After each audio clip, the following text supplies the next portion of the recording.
la presentación, pero a mí aún me aparece en la número 1. Ah, perdón, perdón, perdón. Vamos a irnos así mejor. No sé, la tenía en pantalla completa, pero creo que no. ¿Vieron esto?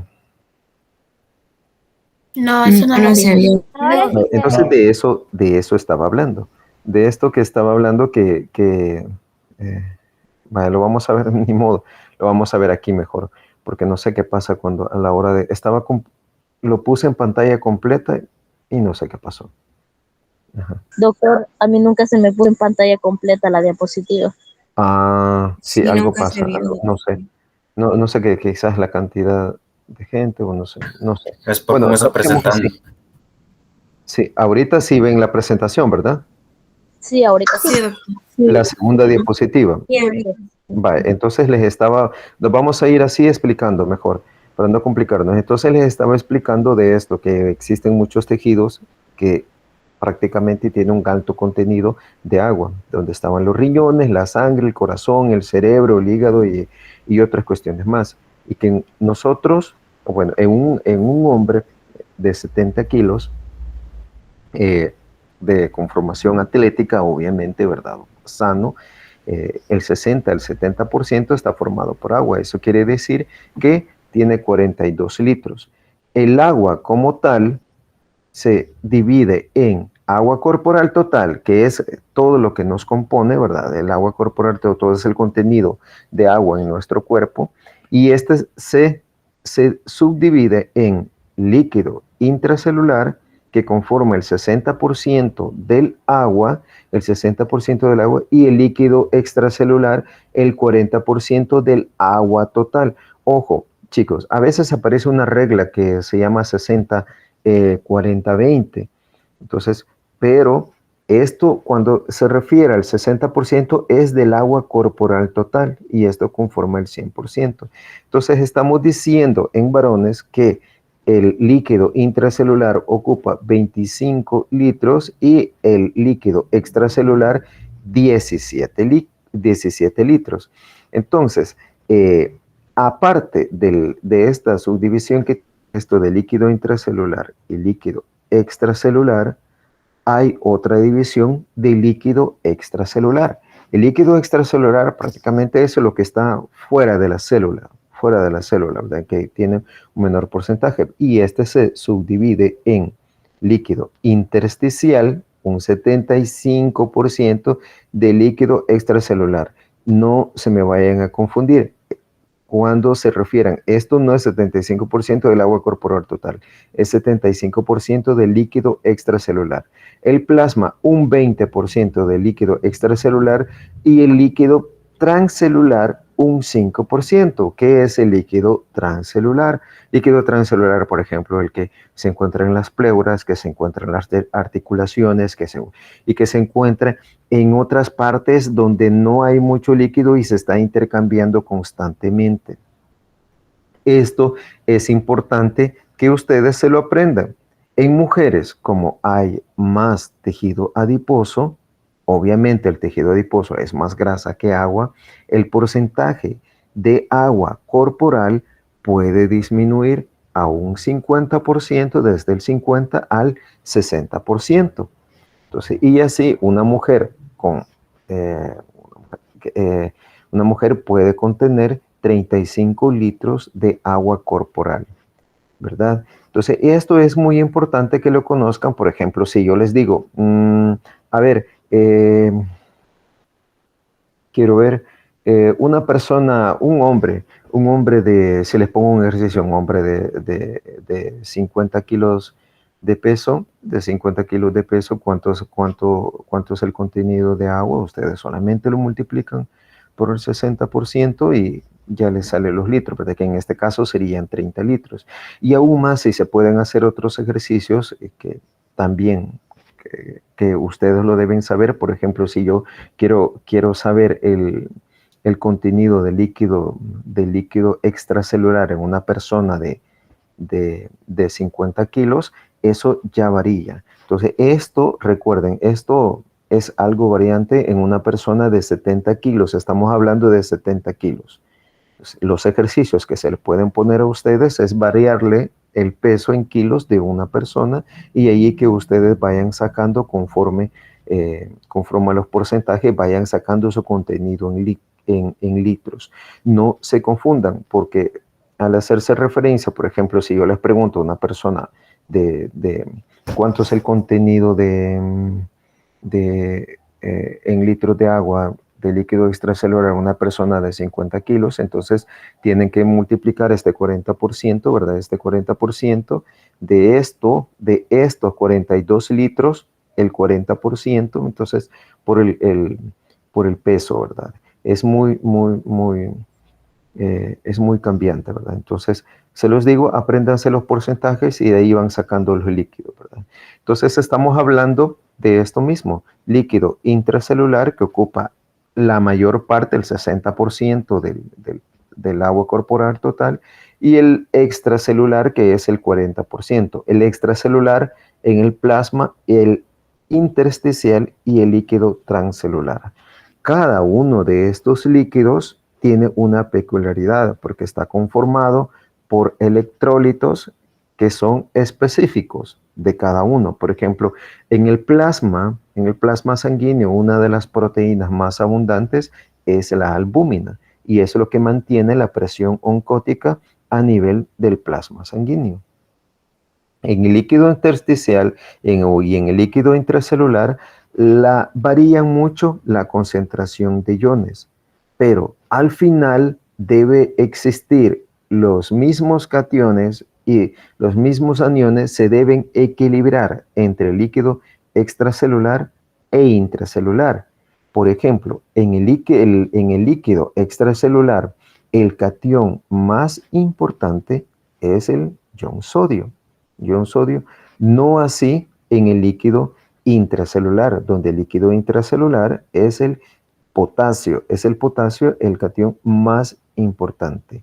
Y en los aniones más importantes del líquido extracelular es el cloruro y es el bicarbonato dentro de los más importantes. Y en el líquido intracelular, aunque aquí no aparece, son los fosfatos, los aniones, ¿verdad? Los aniones más importantes, los fosfatos, y también se encuentran los proteinatos también, ¿verdad? Entonces, eso es algo que ustedes se lo deben tratar.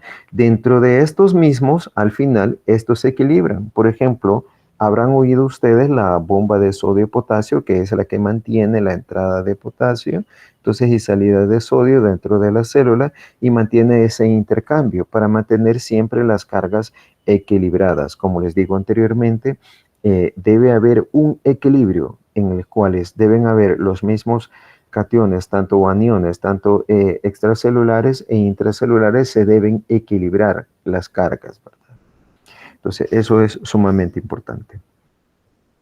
También el agua varía según la edad. Por ejemplo, en un embrión, donde es la mayor parte agua, un embrión 97%, al 2 al 4 milímetros, así comienza a aumentar y va disminuyendo conforme va aumentando la edad, ¿verdad? En un lactante un 83%, un niño 80%, y como ya les he dicho, en un hombre 60, 65 o 70%, dependiendo de si es una persona atlética o de una mujer, 50, 55%, hasta llegar a un anciano 47% del porcentaje del agua, ¿verdad? También esto sí es importante que lo analicen, cuáles son los tejidos que tienen mayor porcentaje de agua. Entonces, dentro de estos, la piel, el músculo esquelético, donde está el porcentaje de agua en relación al peso del tejido. Una cosa es en relación al porcentaje de agua, en relación al peso del tejido, y otra cosa es el porcentaje de agua en relación al peso corporal. Siendo los mayores que tienen agua en relación al tejido, como les estaba comentando anteriormente, el músculo esquelético, el cerebro, hígado, el corazón, pulmones, los riñones, ya no se diga, allí donde se forma la orina, ¿verdad? Entonces el vaso, la sangre, ¿verdad? La sangre, el intestino también, porque allí se secretan muchos líquidos, ¿verdad? Muchos líquidos, pero cuando ya se compara el porcentaje de agua en relación al peso corporal, ya cambia la distribución. Dígame. Ah, ay, uy. Ya, chicos, otra vez, miren, no estén intentando entrar con otro correo que no es el institucional, me está cayendo notificaciones a cada rato. Vale, entonces, como les decía, bueno, voy a ver eso. Como les decía, ya dentro del porcentaje de agua en relación al peso corporal, el músculo esquelético es el tejido que contiene mayor porcentaje de agua en relación al peso corporal, que somos nosotros más músculo, más esqueleto, ¿verdad? Músculo, por eso se llama sistema musculoesquelético, y es el que posee mayor contenido de agua. Entonces veamos, si hablamos de agua, también tenemos que hablar de balance hídrico. Como les han dicho siempre sus padres, sus abuelos, más los abuelos, ¿verdad? Tomen agua, tomen agua, tomen agua, ¿verdad? ¿Por qué? Porque saben que el agua es necesaria para mantener un estado saludable, ¿verdad? Entonces, nuestros ingresos de agua deben ser similares a los egresos, o mejor dicho, los egresos a los ingresos. No podemos tener mayor egresos que ingresos. Y allí que a esto se le llama balance hídrico, que no es nada más que la diferencia entre los ingresos y los egresos de la ingesta de líquidos. Entonces, dentro de los ingresos tenemos primero el agua que nosotros consumimos. Entonces, los alimentos también consumen agua y hay otra agua que se produce por el metabolismo, que es el agua metabólica, que esto es prácticamente algo constante. Anda alrededor de unos 250 a unos 300 cc. Cuando les menciono cc es algo similar como a mililitros. Oye, entonces hagan esa comparación. Entonces el agua metabólica es uno de los factores constantes dentro de los ingresos, entonces, que representa prácticamente el resultado del metabolismo del agua que se produce durante el metabolismo, ¿verdad? Luego viene ya la ingesta de líquidos, ¿verdad? Que representa alrededor de unos 1300 y la de los alimentos en unos 1000. Entonces, veamos, los egresos. Aquí tenemos las pérdidas insensibles. Las pérdidas insensibles son aquellas que nosotros no nos damos cuenta. Por ejemplo, en la piel, en los pulmones, en la piel, con estos datos pueden encontrar alguna variación. Alguna literatura dice 300, pero anda por entre 300 y 400 cc o 400 ml. La pérdida de agua a través de la piel. Entonces, a través de los pulmones se pierde casi lo mismo. Entonces, y los riñones, esto es variable según la ingesta. Entonces, si nosotros ingerimos 1500 ml de ingesta de líquidos, obviamente también estamos esperando algo parecido junto con los riñones. No podemos tener menos. ¿Por qué? Porque si no, vamos a retener agua. Entonces, y junto con el agua metabólica y el agua de los alimentos, entonces se lo suman a la ingesta de líquidos y van a tener los ingresos. Entonces los egresos, junto con sus variables constantes, también tienen que restárselo a los ingresos y ahí van a sacar el balance hídrico. En el sistema intestinal es muy interesante. El sistema intestinal, porque aquí generalmente en las heces, siempre uno cuando hace un balance hídrico y cuando ustedes lo hagan en su práctica, se van a acordar de esto, en su práctica clínica, aproximadamente se pierden unos 200 cc al día. Entonces eso también puede variar un poco, pero lo más interesante es esto, miren, que por ejemplo cuando una persona se encuentra con alguna enfermedad y tiene diarrea, tiene prácticamente deposiciones líquidos. Entonces, tienen que medir esa deposición líquido y eso representa la pérdida del 100% del volumen, ¿verdad? Cuando las deposiciones son semilíquidas, entonces ahí tienen el 50%, miden esas deposiciones y tienen el 50% del volumen. Y las deposiciones sólidas que representan 1/3 del volumen total. Existen otras pérdidas extraordinarias, por ejemplo, la sudoración. La sudoración, cuando me refiero a pérdidas extraordinarias, quiere decir que se encuentra fuera de los cálculos normales. Cálculos normales, por ejemplo, una sudoración leve, están perdiendo aproximadamente 10 cc por hora. Y una sudoración moderada, unos 20 cc por hora, y una ya algo intensa, unos 40 cc por hora. Así ustedes van calculando, esto es bien importante. Por ejemplo, una persona que tenga fiebre y esté sudando exageradamente, ustedes le suman a las pérdidas, le suman todo este cálculo por la sudoración. La fiebre también es muy importante. La fiebre, por ejemplo, si pasa de los 37 grados centígrados, ojo, si pasa de los 37 grados centígrados, por cada centígrado que aumente arriba de este valor, se pierden 6 cc de agua por hora. Sumen eso, multiplíquenlo al día, porque es el cálculo que se hace. Le van a salir 6 por 24, le van a salir más de 100 cc al día que se pierden en una persona que tiene fiebre. Por eso, urge, cuando una persona tiene fiebre, obviamente reponerle los líquidos que está perdiendo, ya sea por la sudoración o por el aumento de la fiebre, porque la fiebre también lleva un aumento también de la transpiración. Y sumado a eso, si está respirando más seguido, llegando hasta una taquipnea, entonces se también pierde agua, porque recuerden que la respiración obviamente se tiene que humidificar el aire que estamos respirando, ¿verdad? Entonces también se pierde agua. Y se ha establecido que si la frecuencia respiratoria es más de 20 por minuto, se está perdiendo 1 cc o 1 ml de agua por cada respiración. Aquí les he puesto un ejemplo. Por ejemplo, si una persona tiene 30 respiraciones por minuto, su frecuencia respiratoria en una hora pierde aproximadamente 10 cc de agua. Multiplíquenlo eso por las 24 horas, entonces van a ver que van a tener 240 cc perdidos al día solo por respiración.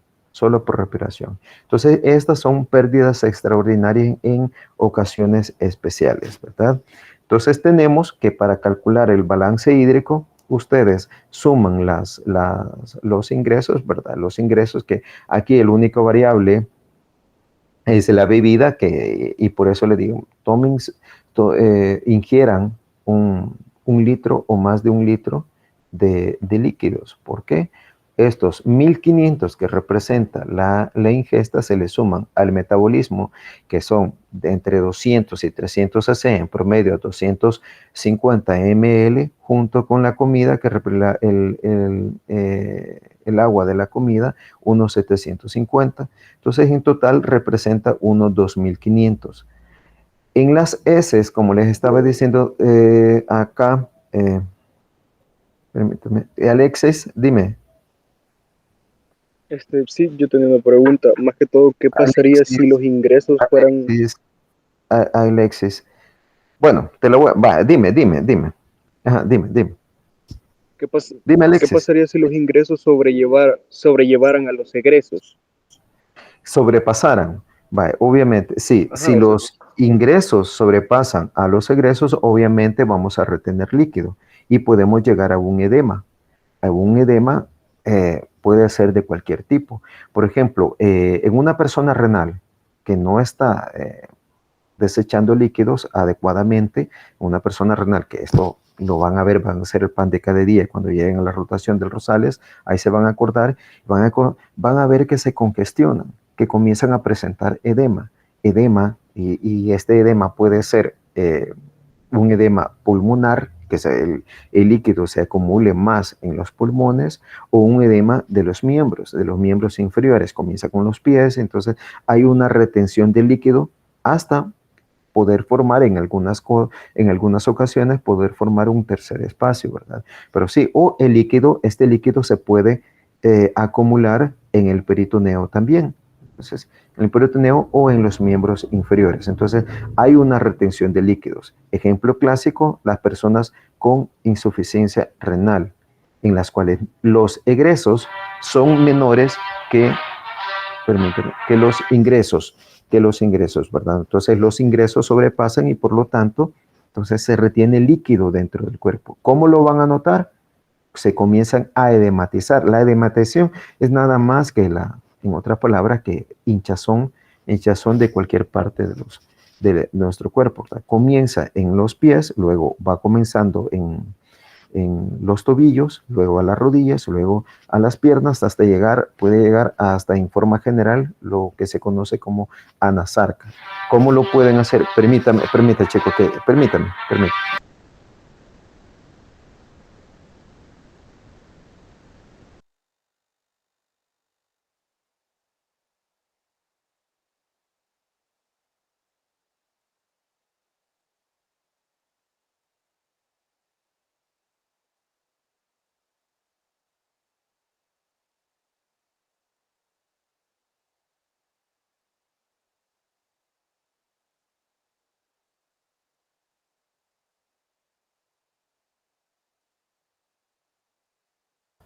Entonces, como les decía, en relación a la pregunta de Cristian, entonces los ingresos no deben superar los egresos, ni tampoco los egresos deben superar a los ingresos. ¿Por qué? ¿Qué pasa cuando los egresos superan a los ingresos? Obviamente una persona se deshidrata, ¿verdad?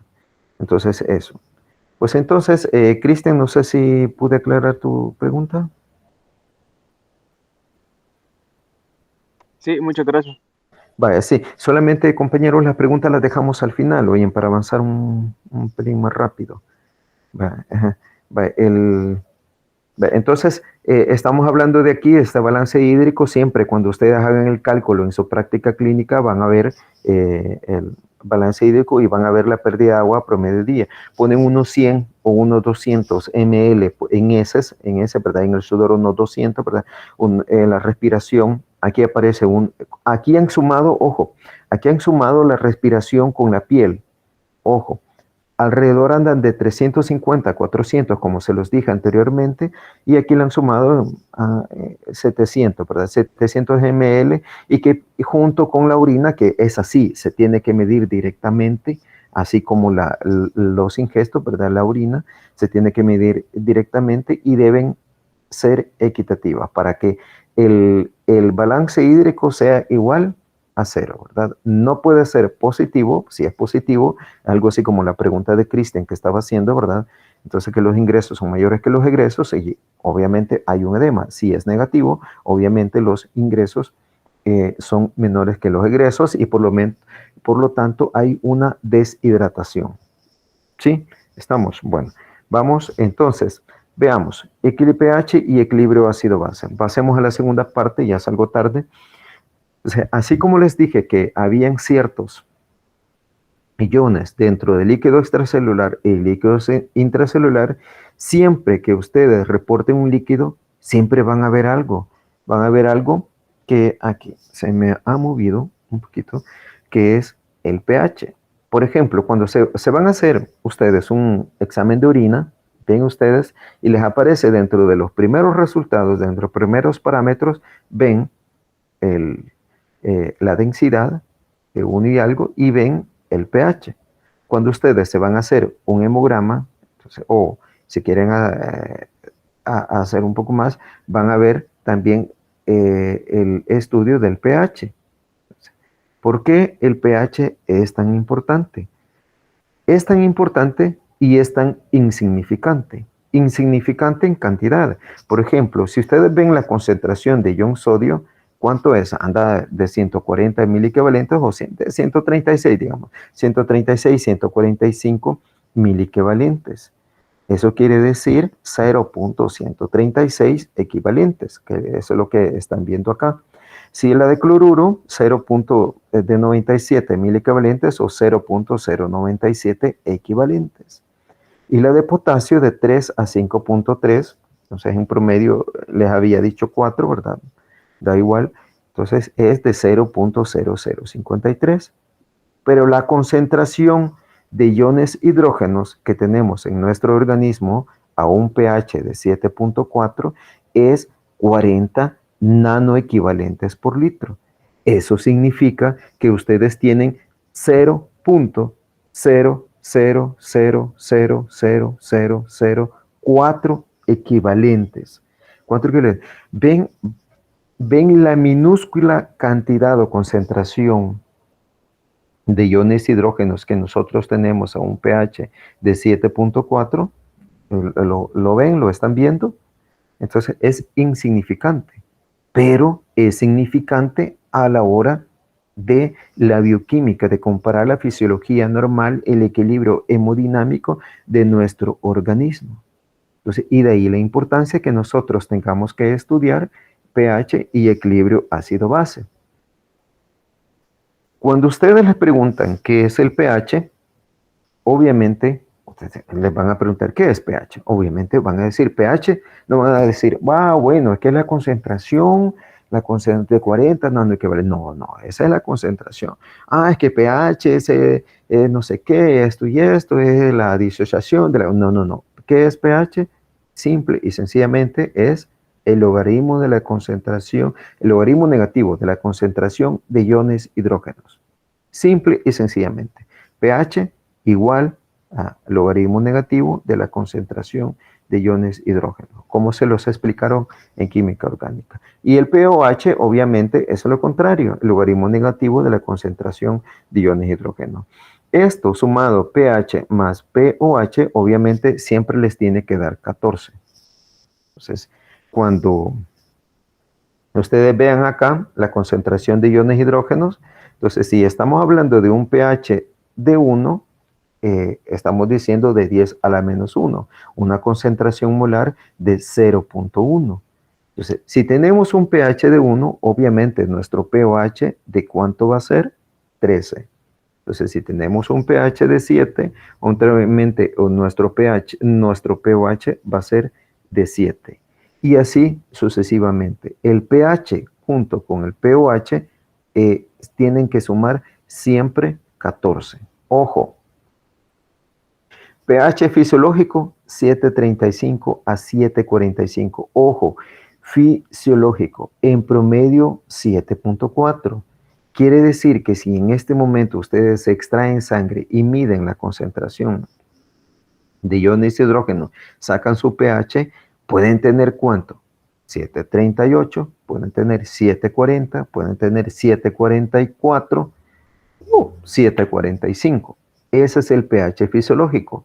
Pero una persona, por ejemplo, que tenga 7.2, 7.2, ¿está viva o no está viva? Claro que está viva. Sí, está viva. Sí. Si tiene 7.0, ¿está viva? Sí, está viva, claro que sí. Pero hay límites que son compatibles con la vida, donde se encuentran el pH de 6.8 a 7.8. Eso significa que abajo de 6.8 ya es incompatible con la vida, o arriba de 7.8 ya es incompatible con la vida, ¿verdad? Entonces, no se me vaya a confundir. pH fisiológico 7.35 a 7.45. Promedio 7.4. pH compatible con la vida 6.8 a 7.8. Eso significa que una persona, por ejemplo, que tenga un pH de 7.1, por ejemplo, no la van a ver caminando en Metrocentro o allá en Multiplaza, no, la van a ver ahí ingresada, inconsciente, un poco más, porque algo malo está pasando. Por ejemplo, las personas con diabetes mellitus descompensadas, que tienen mayor generación de ácidos orgánicos, beta-hidroxibutirato, acetoacetato, acetona, Estas personas están generando mucho ácido y esa generación de ácido junto con el ácido láctico que también genera, eso aumenta la concentración de iones hidrógenos y el pH comienza a disminuir. El pH comienza a disminuir de 7.4, 7.4, 7.35, 7.3, 7.25 hasta llegar hasta límites muy inferiores que hacen que la persona se deteriore su estado hemodinámico. Entonces, de ahí la importancia del pH. El pH, recuerden, es una escala logarítmica. Una escala logarítmica. Si una persona, recuerden, por ejemplo, tiene una concentración de 0.01 molar, estamos hablando de un pH de 2. Y así sucesivamente. Estos numeritos a veces le salen en el examen, por ejemplo, una concentración molar. Calcule el pH una concentración molar de 0.1000001. Entonces, ¿qué hacen ustedes? Ni calculadora necesitan. Siempre y cuando sea 1. Entonces, por ejemplo, si es de 0.0001, solo cuentan acá 0.1, 2, 3 y 4, las unidades, y ahí pueden sacar el pH de 4, ¿verdad? No necesitan nada de calculadora. Se los digo porque a veces les salen ejercicios así y así sucesivamente. O si no les dicen, si ustedes tienen un pH, una concentración molar de 0.0001, entonces, ¿cuánto va a ser su pOH? Y ahí ustedes sacan primero su pH y luego determinan el pOH. Por ejemplo, si en una concentración molar de 0.0001 tienen un pH de ¿cuánto? De 4. Entonces, su pOH ¿de cuánto va a ser? De 10. Y así sucesivamente les pueden sacar algunos ejercicios, ¿verdad? Entonces, esta es la famosa escala de pH que Sorensen la introdujo hace mucho, pero mucho tiempo, y que es de mucha utilidad para nuestro organismo. Recuerden, nuestro pH fisiológico siempre debe mantenerse entre 7.35 a 7.45. Veamos. Entonces, recuerden, pH ácido, pH alcalino. Aquí no estamos hablando de acidez ni de basicidad, sino que cuando hablamos de nuestro organismo, hablamos de acidosis y alcalosis, porque son términos médicos.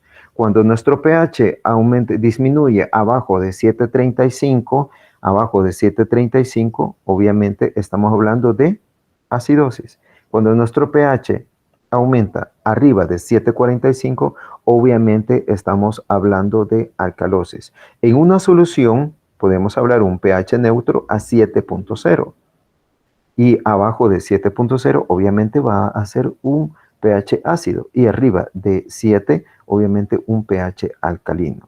Esto es en relación a una solución de laboratorio, lo que sea. Pero en términos médicos utilizamos otros términos que son alcalosis y son acidosis. Y eso es la importancia de la escala de pH y saber los límites. Como ustedes habrán visto, nuestro pH sanguíneo es ligeramente alcalino. El pH de la sangre arterial en promedio anda de 7.40. El de la sangre venosa, 7.35. Eso significa que tiene mayor contenido de protones. La sangre venosa, obviamente, allí va el CO2 disuelto. Y si donde va el CO2 disuelto, ese representa mayor generación de protones. En el líquido intersticial, vean de 7.35 y así otro. Es de peculiar atención ciertos líquidos. Por ejemplo, el jugo gástrico, el jugo pancreático, vean la diferencia. Jugo gástrico y jugo, voy a eliminar esto, jugo gástrico y jugo pancreático. Vean la diferencia, la concentración de cuánto sería la concentración acá del jugo gástrico en molar de protones. ¿Cuánto sería? Si mi pH de jugo gástrico de 1, ¿cuánto sería? A ver, chicos, esta ha sido una pregunta para ustedes. A ver si me pude dar a entender. De 0.1. Correcto, 0.1 molar que representa una concentración, un pH de 1. Así es. Ya cuando es de 3.5 ya es un poco liado, obviamente no se les va a poner eso, no se les va a poner eso, sino que algo más entero. Y vean cómo cambia al jugo pancreático. Eso quiere decir acá que el jugo pancreático es rico en bicarbonato. Vean qué interesante. Aquí hay una bomba de protones que utiliza el ácido carbónico a nivel estomacal y comienza al hidrata el CO2 para formar ácido carbónico y este se disocia en bicarbonato y en protón.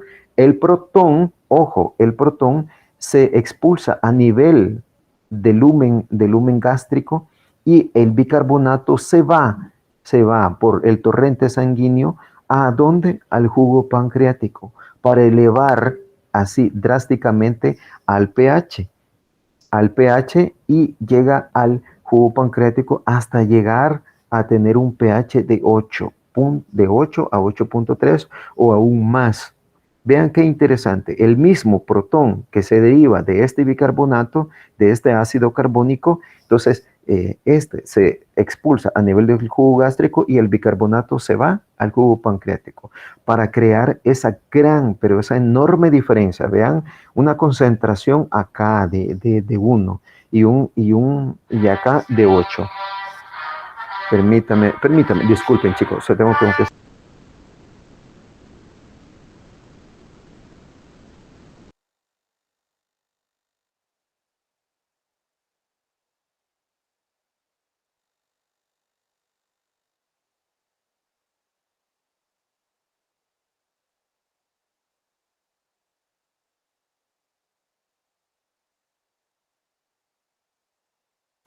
Hola, perdón chicos. Entonces, como les decía, la gran diferencia. Entonces, en la bilis también hay un pH alcalino, ¿verdad? En jugo intestinal también. En la orina es muy variable. En la orina pueden tener una orina ácida o pueden tener una orina alcalina, dependiendo de la expulsión tanto de ácidos o de bases. Dependiendo, por ejemplo, si ustedes ingieren mucho limón, mucho ácido cítrico, van a ver que van a tener una orina ácida, ¿verdad? Entonces el sudor también varía mucho, la leche materna es prácticamente casi como la arterial, ¿verdad? La saliva, ojo, la saliva tiene un pH ligeramente ácido, puede tener un pH hasta de 6, ¿verdad? De 6 dentro del líquido biológico. Les aconsejo que se aprendan estos valores, ¿verdad? Porque son muy importantes y se les pueden hacer preguntas acerca de eso. Entonces, dentro de los adentrándonos un poco más a nivel celular, vemos una diferencia aún más dentro de la misma célula, llegando a un pH mitocondrial, dentro de la mitocondria, un pH muy ácido de 6.6. ¿Por qué? Porque ahí se están generando en la mitocondria, hay mucho metabolismo y se están generando muchos ácidos orgánicos. Entonces, o a nivel de los osteoblastos, un pH muy alcalino por la fosfatasa alcalina, obviamente, ¿verdad? Llegando a un pH de 8 y en la próstata a un pH ácido menos de 5, ¿verdad? Recuerden, el pH en el extremo venoso suele ser menor que en el extremo arterial. ¿Por qué? Obviamente el mayor contenido de CO2 hace que disminuya el pH a 7.35, ¿verdad? Y a diferencia del arterial, del extremo arterial, que en promedio es de 7.4. Entonces, lo que les decía, la gran diferencia del pH, el pH, y el pH lo van a ver aquí y lo van a ver en toda su práctica, y cuando lleguen a ser internos se van a acordar de estos. Entonces, la gran diferencia y la gran importancia. Como les mencionaba anteriormente, el sodio, el ion sodio, el cloruro y el potasio tienen ciertas concentraciones que son un poquito mayores. El pan, eso es lo malo de estar aquí, usted en la casa, que todos se escuchan. Entonces, estos iones tienen mayores concentraciones que el ion hidrógeno. Pero esas variaciones, por ejemplo, alguien les puede aumentar el sodio, entonces obviamente va a retener más agua. Entonces, ustedes disminuyen eso y asunto resuelto.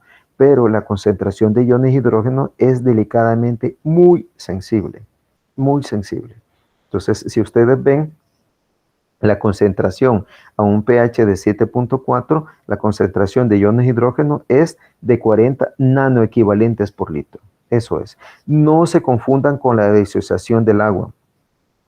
Que muchos dicen, no, es que 1 por 10 a la menos 7, que no sé qué. No, esto es diferente. Estamos hablando ya a concentración de iones hidrógenos en términos médicos, en términos de pH fisiológico, ¿verdad?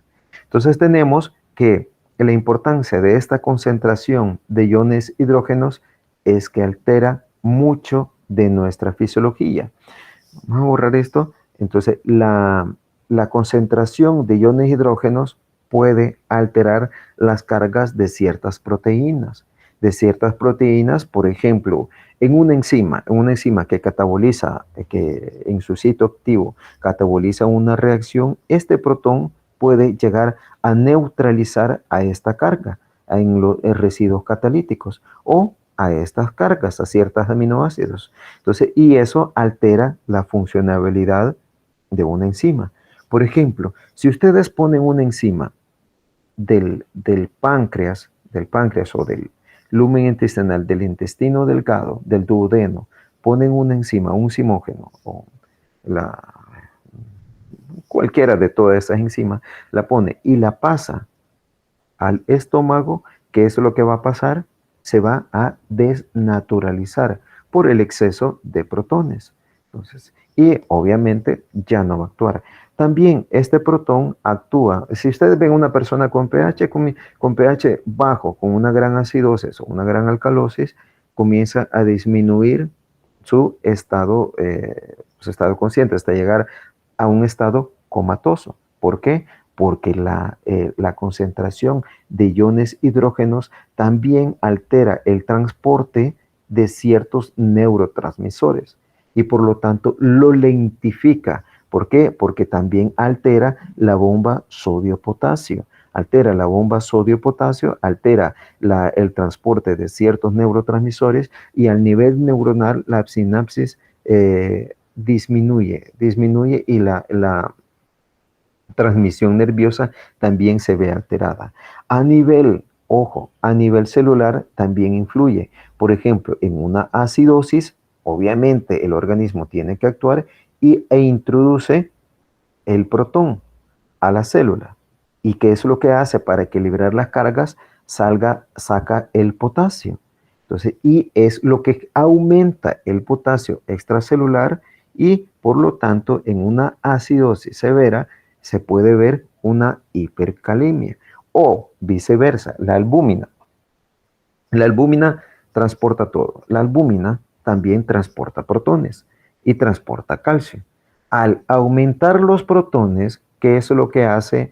¿Qué es lo que hace la albúmina que se encuentra en el plasma?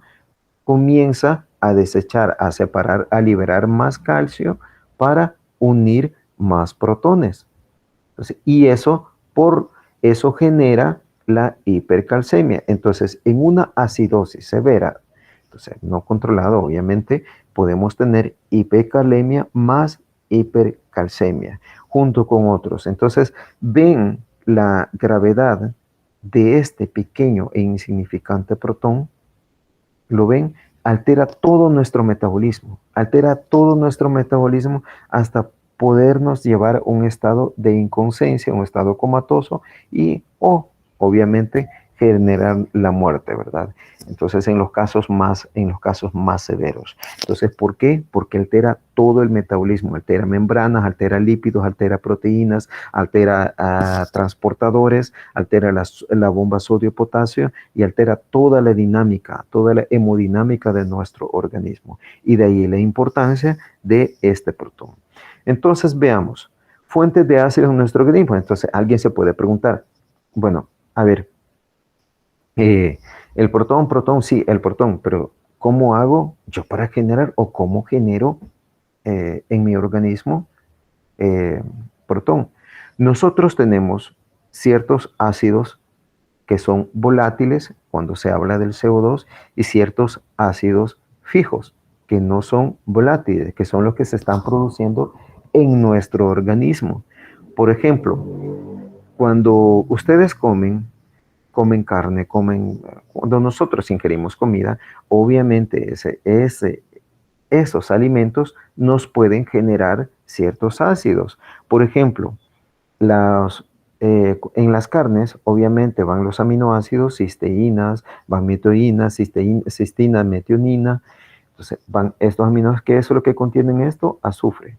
Al metabolizarse, pueden llegar a producir ácido sulfúrico, los cuales deben ser neutralizados. O si no, en las membranas de todo lo que comemos, en una carne, en algo, estos llevan fosfolípidos. Estos fosfolípidos, al metabolizarse, pueden generar ácido fosfórico. Ácido fosfórico que se puede derivar de fosfoproteínas, nucleoproteínas. ¿Por qué? Porque también las carnes llevan contenido, en el núcleo, llevan contenido material genético. Entonces, y esto al final nos puede generar ácido fosfórico. Y de ahí los ácidos orgánicos, ojo, estos no son volátiles. Ojo, no son volátiles. Entonces, en nuestro metabolismo, en todas las vías metabólicas, generamos ácidos orgánicos. Por ejemplo, el ácido pirúvico y el ácido láctico. El ácido acético, el cuerpos cetónicos y otros. En todo el metabolismo, en todas las vías metabólicas. ¿Cuál es el problema de estos ácidos orgánicos? Que primero, son ácidos orgánicos fijos. Fijos. Cuando les estoy diciendo fijos, es que no se pueden expulsar en los pulmones. Se pueden desechar, se pueden neutralizar o se pueden desechar a nivel de la orina. Entonces, el problema de estos ácidos que a nuestro pH de promedio 7.4 se desprotonan. Al desprotonarse, liberan ese protón que disminuyen sustancialmente nuestro pH. Por ejemplo, ácido láctico. Han oído una acidosis láctica. El ácido láctico, obviamente, se disocia a un pH de 7.4. Al disociarse, genera lactato, que es su sal, y libera el protón. El daño acá es el protón, que esto se va al pool de protones y comienza a disminuir el pH. Pero por eso tenemos nosotros los amortiguadores. O sea, aparte de estos ácidos orgánicos y todos estos ácidos que son ácidos fijos no volátiles, se encuentra el ácido volátil, que está representado por el CO2. El CO2 nosotros lo producimos enormemente en todo nuestro metabolismo. Cuando vean al final de la bioquímica se van a dar cuenta que prácticamente el metabolismo de todos los nutrientes llega a producir CO2 más agua. Eso, al final, CO2 más agua. Entonces, ese CO2 obviamente se hidrata y produce ácido carbónico. Este se disocia en su protón y su sal, que es el bicarbonato. Entonces, y esto es gracias a la anhidrasa carbónica que se hidrata, ¿verdad? Entonces, este protón, obviamente a nivel plasmático, disminuye nuestro pH. Y este bicarbonato se va a los riñones y se reabsorbe allí. Entonces, a nivel pulmonar sucede lo contrario. El bicarbonato se suele asociar con el protón y se forma ácido carbónico, el cual se disocia y se libera el CO2. Y por eso a este se le llama ácido volátil. ¿Por qué? Porque se puede liberar a través de los pulmones. ¿Sí? ¿Estamos? Entonces, estos ácidos orgánicos se liberan en todo nuestro organismo, se producen, en todo nuestro organismo, en todas las vías metabólicas. Imagínense ahorita lo que está sucediendo dentro de su organismo: glucólisis, ciclo de Krebs, lipogénesis, lipólisis para los que no han desayunado, ¿verdad? Y todas estas vías metabólicas están generando ácidos orgánicos que obviamente se están disociando y están produciendo su protón, ¿verdad? Y esto disminuye su pH. Entonces, veamos. Entonces, lo importante de esto es conocer cómo es que toda esta carga de ácido se regula. Y de allí que nosotros tenemos ciertas patologías en las cuales existe un desequilibrio. Como les mencionaba anteriormente, nuestro pH es de 7.35 a 7.45.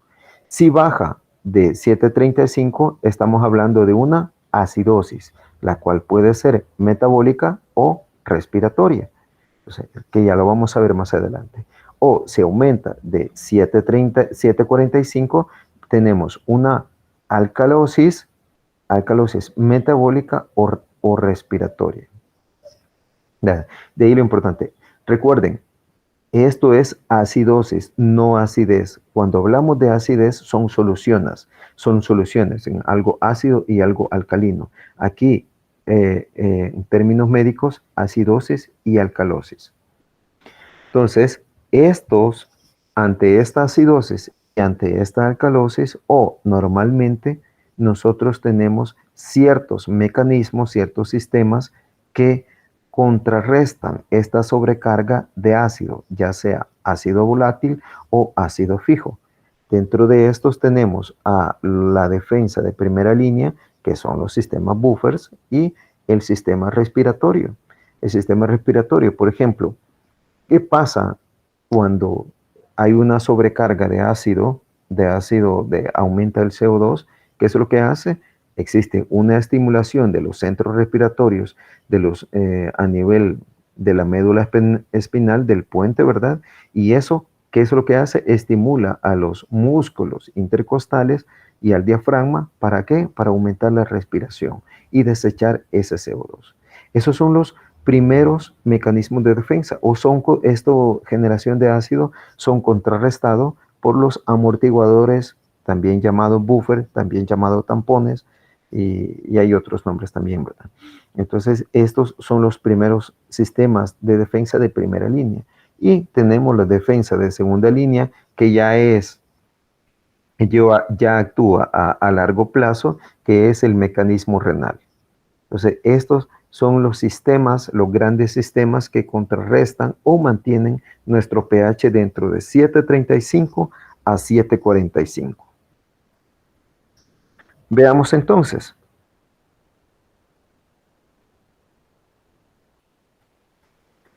Tenemos sistemas tampones fisiológicos. ¿Qué son los famosos sistemas tampones? Los amortiguadores o los buffers, o llamados buffers, son aquellas soluciones que se forman por un ácido débil o su base conjugada, o su base débil y su ácido conjugado. Normalmente, ojo, aquí, como tenemos una sobrecarga de ácidos, entonces lo que nosotros, ¿qué es lo que más necesitamos para contrarrestar?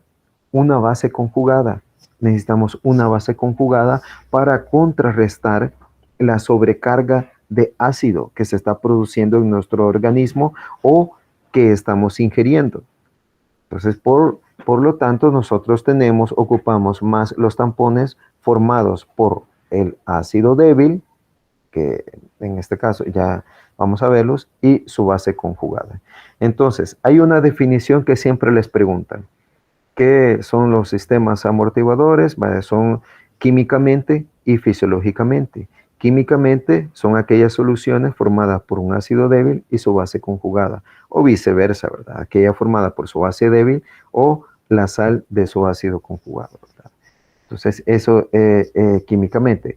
Fisiológicamente son aquellas soluciones que se oponen a cambios de pH bruscos ante la adición de un ácido o una base. Entonces, eso son diferentes definiciones. Entonces, tenemos los grandes buffers de nuestro organismo.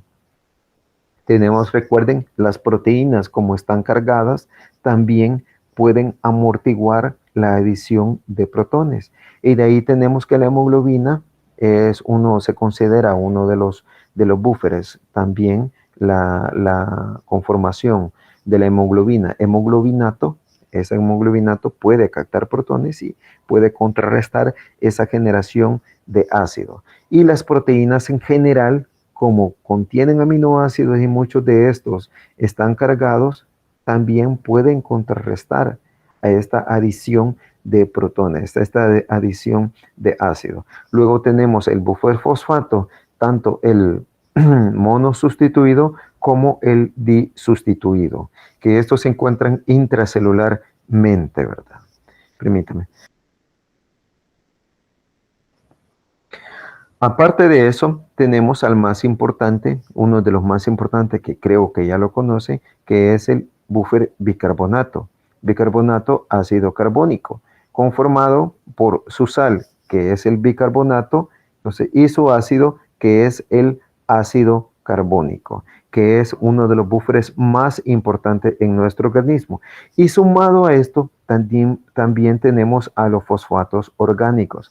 Ojo, los fosfatos orgánicos, como llevan grupos fosfatos, están cargados y pueden captar protones. Y ahí tenemos al ATP, el ADP, al AMP, al 1,3-bifosfoliserato, la glucosa 1-fosfato y a otros componentes que llevan fosfatos, que al estar cargados también pueden captar protones. La ventaja de ellos que al tener un pKa muy ácido pueden actuar intracelularmente. Entonces la magia de los búferes es que ante la edición de un protón, obviamente, ¿quién va a actuar? ¿Quién va a actuar? La sal. La sal para formar el ácido. Ante la adición de una base, del exceso de una base, quien va a actuar es el ácido, el componente de este buffer, de la forma ácida, para liberar su protón y formar agua y quedar su sal, ¿verdad? Esa es simplemente el juego de un buffer. Y de ahí la importancia. Pero ¿cuál es lo más importante de todo esto? Es el pKa y conforme actúen ellos, ¿verdad? ¿En qué lugar? Entonces tenemos acá, no se me vayan a dormir, chicos. ¿Están por ahí? Sí, todavía están aquí. Quiero ver. 472. Sí, Sí, ¿verdad? sí, Sí, doctor. veamos buffer bicarbonato. El buffer bicarbonato, sí, algunos, ¿verdad? 400, sí. 472. Bueno, el buffer bicarbonato está conformado, como les dije, por su sal y por su ácido. El buffer bicarbonato es uno de los más importantes de nuestro organismo. Entonces, ¿por qué? Sandra, ¿quién levantó la mano? ¿No? ¿Nadie? Va. El buffer bicarbonato es uno de los más importantes de nuestro organismo, conformado por su sal y por su ácido. Entonces, ¿por qué es importante el buffer bicarbonato? Porque nosotros en nuestro organismo producimos cantidades industriales de CO2. Este CO2 que liberamos en nuestro metabolismo, acá liberamos en nuestro metabolismo, se hidrata y se convierte en ácido carbónico gracias a la anhidrasa carbónica. Entonces, este ácido carbónico, obviamente, se disocia en bicarbonato y su base, ¿verdad? Y el protón. Entonces, el protón se libera, obviamente, y queda el bicarbonato. Esto es lo que nos interesa. Menos mal, se los digo, que tenemos 20 veces más de la sal, del bicarbonato, que de su ácido. La concentración de bicarbonato, ojo, la concentración de bicarbonato en nuestro organismo a un pH de 7.4 es de 24 miliequivalentes por litro. Y la concentración de ácido carbónico es de 1.2. Y ahí es donde viene la relación de 20:1. Y por eso que al ser el más importante y tener una gran cantidad, nuestro pH es ligeramente alcalino, de 7.35 a 7.45. Y es esta gran cantidad de bicarbonato que tenemos junto con otros búferes, ¿verdad? Que también aumentan. Entonces es que mantiene nuestro pH ligeramente alcalino.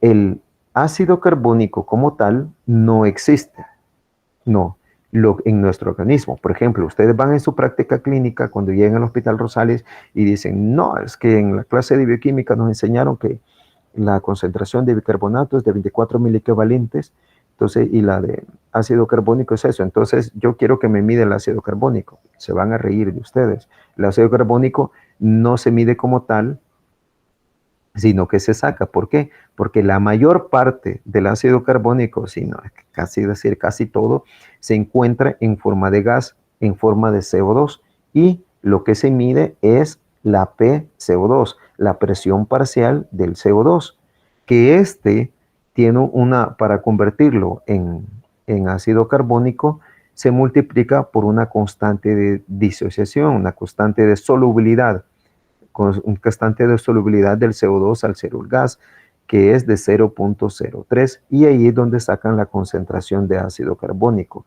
que al final les da 1.2, y esto lo dividen entre 24 y de ahí sacan la relación de 20:1.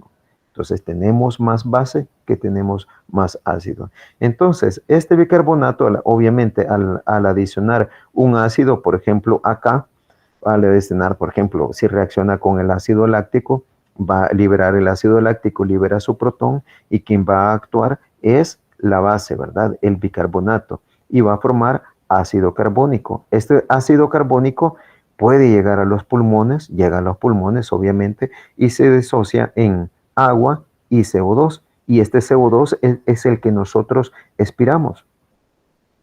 Si esto nosotros lo podemos regular. Por ejemplo, si nosotros queremos eliminar más CO2, ¿qué es lo que hacemos?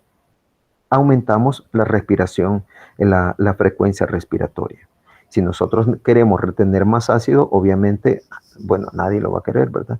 Si nosotros queremos tener más ácido, obviamente vamos a disminuir la respiración.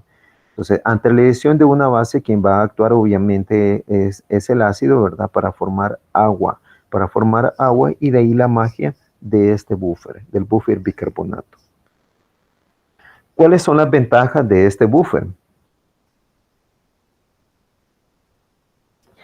Una de las ventajas de este buffer bicarbonato ácido carbónico es, como les mencionaba anteriormente, su alta concentración. La alta concentración de bicarbonato de 24 miliequivalentes comparada a su ácido. Entonces, esa es una. La otra es que es un ácido volátil, que lo podemos eliminar por los pulmones o por los riñones. Por ejemplo, ante un exceso, una alcalosis, ante un exceso de base, ¿qué hace el riñón? Deja de reabsorber bicarbonato y lo elimina por la orina, aumentando el pH de la orina, que puede llegar hasta 8. Entonces, lo regula ante un exceso de protones, ante una acidosis, ¿qué hace el riñón? Comienza a reabsorber bicarbonato para contrarrestar la carga de protones. O el pulmón comienza a respirar más rápido para liberar este CO2. Entonces, ven la magia de este buffer, que puede ser regulado tanto por los pulmones, por los riñones o por el metabolismo como tal. Entonces, es un amortiguador con 20 veces más de base que su ácido correspondiente. Ningún otro amortiguador tiene 20 veces más su base que su ácido. Entonces, es un amortiguador fisiológico. Ojo, miren, aquí, y algo muy importante, el pKa de este amortiguador es de 6.1. Por lo tanto, su máxima acción amortiguadora, ¿cuánto sería? De 5.1 a 7.1. Entonces, este buffer está en su máxima acción amortiguadora a nuestro pH sanguíneo, chicos. A ver, pregunta para ustedes. Ajá, para todos. No, Si es porque sangre, está bajo si es, valores normales. Y entonces, ¿por qué es tan importante? ¿Por qué es el más importante en nuestro organismo? Porque reacciona con los iones hidrógeno. Todos los buffers reaccionan con los iones hidrógenos. Ajá. Por su cantidad de elasticidad. Por su cantidad de basicidad, correcto. Por su cantidad de basicidad y porque puede ser regulado por el riñón y por los pulmones. Y porque se está produciendo metabólicamente, constantemente se está produciendo. Entonces, la cantidad de base es 20 veces más que su ácido, a pesar de que está fuera de su máxima acción amortiguadora. Vean ustedes, les enseñaron en química, máxima acción amortiguadora, su pKa más o menos 1. Entonces aquí sería 5.1, 7.1. Está fuera de su máxima acción amortiguadora, pero actúa eficientemente por su gran cantidad de su base. Entonces eso es muy importante. Y la otra parte es porque se regula por el pulmón o a nivel renal. Entonces eso es sumamente importante. Entonces de ahí sale esta ecuación de Henderson-Hasselbalch, estos señores, Lawrence Henderson y Karl Hasselbalch, que inventaron esta ecuación de Henderson-Hasselbalch, que se utiliza primero para calcular el pH de una solución amortiguada, para calcular el pKa cuando se da un pH y una relación molar, ¿verdad? O calcular el pH cuando tienen ustedes el pKa y una relación tanto del ácido como la base, ¿verdad? Entonces, la ecuación de Henderson-Hasselbalch se utiliza en la clínica, sí, se utiliza más en cuidados intensivos. Entonces, cuando tienen una persona tanto con una acidosis como una alcalosis, para ver una solución amortiguada, ojo, amortiguada. Entonces, esto no más que es el pH igual a pKa más el logaritmo de la base, ¿verdad? Entre su ácido. En este caso, en el caso del bicarbonato, ácido carbónico, como les decía, se ocupa la concentración de bicarbonato, que es de 24 miliequivalentes, de 24, y se divide entre el ácido. Recuerden, el ácido carbónico no se mide como tal. Lo que ustedes siempre van a preguntar es la PCO2. A ver, ¿cuál es la PCO2? La PCO2 anda en un promedio de 40 miligramos de mercurio. Esto lo multiplican con su cociente de solubilidad, que es de 0.03 al ser un gas. Si ustedes ven la sangre, cuando alguien se desangra o algo así, le sale como gas. Entonces ese gas es el CO2, algo así como una Coca-Cola, una gaseosa o algo así. La comienzan a batir y eso es puro CO2, ¿verdad? Puro gas. Entonces aquí todo el ácido carbónico, o la mayor parte del ácido carbónico prácticamente, entonces, se encuentra en forma, imagínense, unas 400 veces más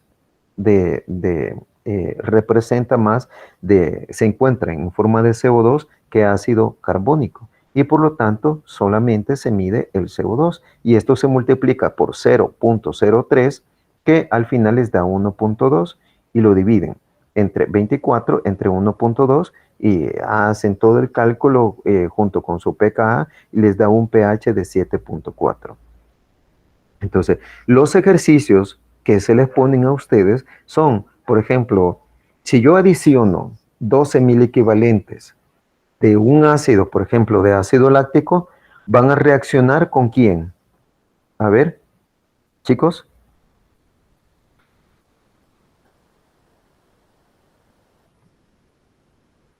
¿Con quién van a reaccionar 12 miliequivalentes de ácido?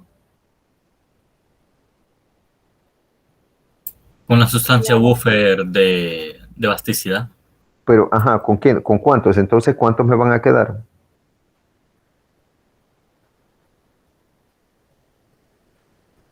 Me van a quedar 12 miliequivalentes de bicarbonato.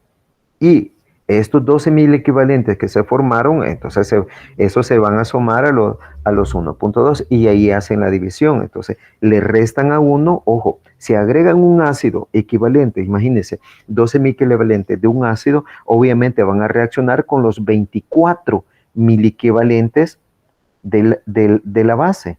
Entonces, se lo van a restar a estos 24 y le van a quedar 12. Si ustedes agregan 4 miliequivalentes de un ácido, obviamente les va a quedar 20 miliequivalentes de la sal, de su base, y eso lo van a dividir por su ácido, ¿verdad? Entonces, vean, eso es un cálculo así, no esperen que a los 24 le van a sumar, no. Tienen que, si como les dije anteriormente, la magia de esto es que se agrega un ácido, quien va a actuar es la base. Se agrega una base, quien va a actuar es el ácido, es el 1.2. Entonces, y así van haciendo su cálculo, ¿verdad? Si van haciendo su cálculo. Por ejemplo, yo les pregunto, ¿cuál sería el pH de una solución, haciendo la ecuación de Henderson-Hasselbalch, de una solución de 48 con 48 miliequivalentes de bicarbonato y 2.4 de ácido carbónico? ¿Cuál sería el pH? Rápido. Calculómetro, sin usar calculadora. ¿Cuánto sería? 7.4, chicos. ¿Por qué? Porque siempre se mantiene la relación de 20:1. Vean, se puede alterar, ¿cuál es el punto? Que se puede alterar las concentraciones, pero si siempre se mantiene la relación de 20:1, siempre el resultado va a ser de 7.4. Entonces, aquí tiene, por eso este es uno de los peros que tiene la ecuación de Henderson-Hasselbalch, ¿verdad? Que ustedes pueden tener alteradas las concentraciones de bicarbonato y ácido carbónico, pero que siempre se mantiene la relación de 20:1, siempre el pH les va a salir igual, ¿verdad? Pero eso es en casos extremos. Veamos, entonces, la máxima acción amortiguadora, como les estaba diciendo, que determina un buffer y la importancia de un buffer, es el pKa más o menos 1. En el caso del bicarbonato, es de 6.1 y se encuentra y llega a 7.1 y nuestro pH es de 7, en promedio 7.4, se encuentra fuera de su máxima acción amortiguadora, acá, fuera de su máxima acción amortiguadora, ¿verdad? Pero la importancia es su gran cantidad de base, su gran cantidad de bicarbonato, y que puede ser regulada tanto por el pulmón como por el riñón, no así como otros, ya va a ser las 8:30. Voy corriendo. Veamos el segundo buffer fosfato. El buffer fosfato, su pKa es de 6.86. Vean, su máxima acción amortiguadora es de 5.86 a 7.86. Entonces, sería el perfecto buffer a nivel extracelular, ¿verdad? A nivel fisiológico, porque nuestro pH es de 7.4, pero no es el perfecto. Primero, ¿por qué? Porque no existe gran cantidad de base en relación a su ácido. La relación entre su ácido, ustedes hacen el cálculo, quiero ver si les traje el cálculo, aquí. Si ustedes hacen el cálculo de la concentración de su base junto con su ácido, vean, con su ácido, les va a salir una relación aproximadamente de 4:1. De 4:1, comparado con la del bicarbonato, que es de 20:1, obviamente es una diferencia bestial, ¿verdad? Entonces, es una de las causas por las cuales el buffer fosfato no es tan importante a nivel extracelular. ¿Puede actuar a nivel extracelular el buffer fosfato? Sí, puede actuar, claro que sí, pero intracelular es más importante, intracelular. Entonces, pero actúa a nivel extracelular y también al nivel renal. A nivel renal es muy importante el buffer fosfato, pero a nivel extracelular, dada su relación de su sal con su ácido, de su base con su ácido, no es tan importante. Esta es una parte. Y por otra parte, que no puede ser expulsado por los pulmones. No puede ser expulsado por los pulmones, ¿verdad? Y eso es muy, muy importante. Entonces, fisiológicamente es menos eficaz. Aquí me faltó algo, le voy a poner extracelular. Extracelular, ojo, extracelular. Pero intracelular o a nivel renal es sumamente importante. Entonces, a pesar de su pKa. Si ustedes se acuerdan, el pH de la orina, ¿cuánto iba? Iba entre 5 a 8 o 4 y algo a 8. Entonces, es parecido al pKa del buffer fosfato. Y de ahí que es muy importante a nivel renal. Entonces, igual, ante la adición de un ácido, actúa la base, y ante la adición de una base, actúa el ácido, ¿verdad? ya sea captando o soltando protones, ¿verdad? Es igual, el mismo mecanismo. Solo que aquí apréndanse bien cuál es el disustituido y cuál es el monosustituido. Ojo, aquí sí tienen que aprendérselo bien, cuál es la base y cuál es el ácido, porque se parecen. Entonces es cuestión de signos. Entonces apréndase el fosfato, ¿verdad? Los fosfatos son bien importantes. Bien, proteínas, sistema buffer proteína. Las proteínas, como les dije, también son importantes. ¿Por qué? Porque tienen aminoácidos y estos aminoácidos están cargados, ya sea su grupo carboxilo o su grupo amino. Entonces, su grupo amino, como su grupo carboxilo, pueden actuar en el equilibrio ácido-base. Su grupo carboxilo puede soltar su protón ante la adición de una base. Acá, ante la adición de una base, puede soltar su protón. Entonces, ¿y qué? Y eso puede neutralizar una base o puede captar protones para pasar a su grupo amino, a pasar amoníaco, ¿verdad? Entonces, es bien importante. Entonces, en un medio ácido, la proteína actúa como una base. Simple y sencillamente el grupo amino toma los protones, ¿verdad? Y forma el amoníaco, ¿verdad? Y la proteína queda cargada positivamente. ¿Y dónde tenemos proteínas nosotros? En todo el cuerpo. Entonces, y una de las más que capta es la albúmina y la hemoglobina también. Entonces se considera, ojo, se considera que 1 gramo de proteínas plasmáticas se une a 0.110 milicavalentes. Sí, y ojo, milicavalentes. Entonces, y 1 litro de sangre, hablando de proteínas plasmáticas, puede amortiguar 4.24 milicavalentes de protones en un pH entre 7.5 y 6.5. Y si se habla de la histidina, que tiene grupos imidazoles, la histidina, ¿verdad? Es muy importante y actúa eficazmente. Por ejemplo, una proteína que tenga mayor cantidad de histidinas va a ser una proteína, un buffer muy eficaz, ¿verdad? Entonces las proteínas es de esa forma que actúan, ¿verdad? El buffer hemoglobina, hemoglobinato, recuerden, ya hemos hablado acerca de ellos, también es muy importante debido a que tienen histidinas y las histidinas pueden captar protones, pueden neutralizar la sobrecarga de ácido, es sumamente importante, ¿verdad? Entonces vean, cada molécula de hemoglobina tiene, ¿cómo es que se llama? 36 residuos de histidina. Como la molécula de hemoglobina está conformada, es un tetrámero, está conformada por 4, ¿verdad?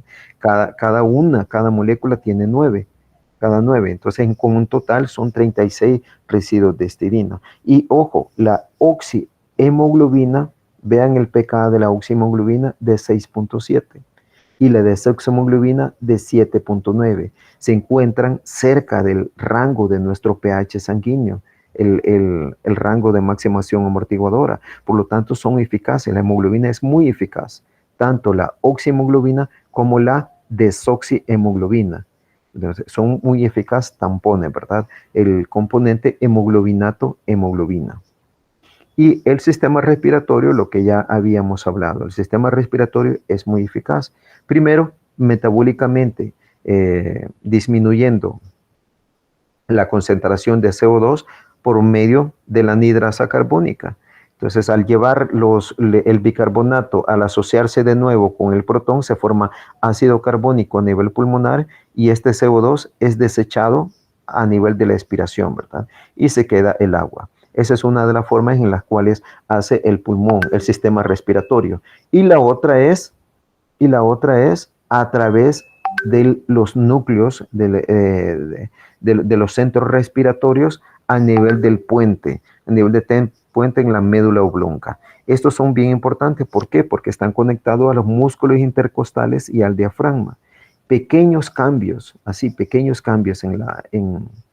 en concentraciones de protones estimulan a estos centros respiratorios, lo que hacen que se contraigan más los músculos intercostales y el diafragma. Y de ahí que aumente la respiración. Por ejemplo, si ustedes, por ejemplo, se tapan la nariz, retienen CO2, van a ver que seguidamente van a comenzar a respirar rápido. ¿Por qué? Porque hubo una sobrecarga de protones, una retención de CO2. Entonces, y eso les generó más carga de protones. Y eso estimuló más a los centros respiratorios, a los núcleos respiratorios acá en la médula oblonga, que estimuló a los músculos intercostales y al diafragma, aumentando la frecuencia respiratoria, ¿verdad? Entonces, eso es por una parte. Si no, véanlo cuando ustedes tienen hipo. ¿Qué es lo que hace una de las maniobras que tienen hipo? Se tapa la nariz o respiran una bolsa, que eso hace una sobrecarga de ácido. Y después se les quita el hipo. ¿Por qué? Porque esa acidez, esa disminución de pH, imagínense, en un pequeño momento, esa disminución de pH inhibió a parte de los centros respiratorios y ese reflejo, ¿verdad? Estimuló y se les quita el hipo. Bueno, veamos. Entonces ya por último, perdón, el sistema renal. El sistema renal es muy exquisito y tiene una gran importancia en el equilibrio ácido-base. Las personas que tienen problemas renales, obviamente tienen problemas hidroelectrolíticos y problemas de equilibrio ácido-base. ¿Por qué? Porque muchos tampones, el buffer bicarbonato, el amonio y el fosfato, se eliminan a través del riñón. Normalmente nuestro filtrado glomerular es de 125 mililitros por día, por minuto, lo que suma al final 180 litros por día. Si eso ustedes los multiplican por la concentración de bicarbonato, que son 24 miliequivalentes, le van a salir 4.320 miliequivalentes por día. Pero al medir la concentración de bicarbonato en la orina, ustedes tienen 2 miliequivalentes por día. Eso quiere decir que el 99%, más del 99%, se reabsorbe a nivel renal de bicarbonato. Y esa es otra de las ventajas que tiene el buffer bicarbonato, que a nivel renal, en el nivel del túbulo contorneado proximal, del túbulo proximal, entonces se reabsorbe la mayor parte, se reabsorbe casi el 99.9 de bicarbonato en condiciones normales. ¿Cómo lo hace esto? A través de este mecanismo. A través de este mecanismo en el cual el bicarbonato filtrado se une a un protón. Y este protón, obviamente, se une al bicarbonato y forma ácido carbónico. El ácido carbónico, gracias a la anhidrasa carbónica, se disocia en CO2 y agua. Y estos, obviamente, el CO2, al ser un gas, atraviesa la membrana membranas celulares de los túbulos, y dentro de la célula, el túbulo proximal, se asocia de nuevo, se hidrata y forma ácido carbónico, y otra vez se disocia espontáneamente a bicarbonato, y el bicarbonato se reabsorbe junto al sodio, y el protón comienza otra vez, se intercambia con el sodio y se elimina para unirse a otro bicarbonato, y por lo tanto así se está reabsorbiendo esta gran cantidad, estos 4.318 miliequivalentes al día de bicarbonato. Y este bicarbonato obviamente se va al plasma, ¿verdad? Al plasma para mantener nuestro pH en 7.4. Veamos, entonces, hay otra parte que cómo se eliminan los protones, es a través del buffer fosfato. El mismo mecanismo del CO2 se produce a nivel de la célula. En célula renal se hidrata el CO2 y se forma ácido carbónico. El ácido carbónico, obviamente, el bicarbonato se reabsorbe y este protón se elimina. Puede ser hay una bomba también de sodio-potasio, ATP, entonces se elimina y este se une al fosfato disustituido, a su base, ¿verdad? A su base, y se elimina. Y esta es la forma de titular la acidez titulable, lo que se conoce como la eliminación de un ácido titulable. Cada eliminación de un fosfato acá representa un bicarbonato reabsorbido. se reabsorbe el bicarbonato y se elimina el protón a través de un ácido, que es en este el fosfato, ¿verdad? A través del buffer fosfato. Entonces, del amonio también, el amonio también es una forma, el amoníaco al unir el protón, así rápidamente se lo voy a decir, ahí lo estudian después, el amoníaco del protón, casi el mismo mecanismo, se une el amoníaco, entonces y se forma amonio a nivel de la célula renal, y es otra forma en la cual se puede desechar aquí es algo muy importante, ojo. El aminoácido glutamina a nivel renal tiene una gran importancia, porque al desaminarse a través de la acción de la glutaminasa, obviamente se elimina el amonio. El amonio se disocia y se libera el amoníaco. El amonio no puede atravesar, entonces el amoníaco se libera, y a nivel del lumen de los túbulos proximales capta el protón, y es así como se elimina también. Entonces, como se elimina un protón, ¿verdad? Entonces, dicho todo esto me lo voy a saltar, dicho todo esto, para avanzar, los trastornos que suceden al alterarse todos estos mecanismos que les he comentado anteriormente, entonces, producen grandes grupos de trastornos del equilibrio ácido-base, que se conocen como acidosis y como alcalosis. La acidosis puede ser metabólica, cuando hay una reducción del bicarbonato plasmático, o respiratoria. Entonces, cuando aumenta el ácido carbónico en sangre, obviamente, ¿verdad? Y disminuye la liberación de CO2. Por ejemplo, una persona, un motociclista que sufre un accidente, se quiebra una costilla, y eso le disminuye un poco la frecuencia respiratoria por el dolor, ¿verdad? Obviamente puede llegar a una acidosis respiratoria por retención de CO2.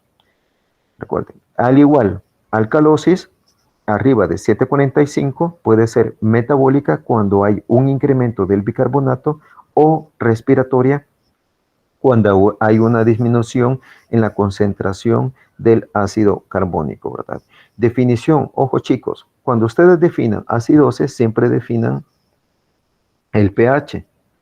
El pH, por ejemplo, acidosis es cuando se tiene un pH abajo de 7.35, y de ahí comienzan a averiguar si es metabólica o si es respiratoria, por retención de CO2 respiratoria. Entonces, metabólica por reducción de bicarbonato, ¿verdad? El bicarbonato. Y así se van sucesivamente. Alcalosis también. Definición de alcalosis cuando existe un aumento del pH arriba de 7.45. No pueden estar hablando de una alcalosis con un pH de 7.4. Hay otros conceptos que son alcalosis, ya sea metabólica o respiratoria compensada, y acidosis metabólica respiratoria y compensada, en la cual hay una combinación a veces de pHs que se encuentran dentro de los parámetros normales, pero el bicarbonato y el ácido carbónico están alterados, pero eso lo vamos a dejar hasta después. Ahorita lo normal: acidosis metabólica respiratoria y alcalosis metabólica y respiratoria, ¿verdad? Entonces, veamos. Logaritmo: si su pH es menor de 7.35, es una acidosis. Aquí en China es una acidosis. Ahora bien, si la PCO2 es más de 740, de 40 miligramos de mercurio, perdón, de 40 milímetros de mercurio, entonces eso ya es una acidosis respiratoria. Si el bicarbonato es abajo de 24, eso es una acidosis metabólica. Entonces, si es metabólica, ¿quién va a compensar? El pulmón. Si es respiratoria, ¿quién va a compensar? El riñón. Entonces, ¿qué es lo que va a hacer? Entonces, va a comenzar a reabsorber bicarbonato, el riñón. Si es respiratoria, obviamente eso va a estimular la respiración. Y lo mismo, alcalosis. Alcalosis tienen un pH mayor de 7.45, alcalosis. Ahora se van si es respiratoria o si es metabólica. Si es respiratoria, porque el CO2 es abajo de 40 milímetros de mercurio. Si es metabólica, porque el bicarbonato es más de 20 miliequivalentes por litro. Y así se van sucesivamente. O recuerden, si es algo respiratorio, quien compensa es el riñón. Si es algo metabólico, quien va a compensar es el pulmón, ¿verdad? Si el pulmón está, y aún si el pulmón, si es metabólico y es respiratorio, obviamente ya en tercer plano sería el riñón. Así. Bueno, chicos, me voy a quedar hasta aquí para darles lo básico. No sé si tienen alguna pregunta. Cecilia.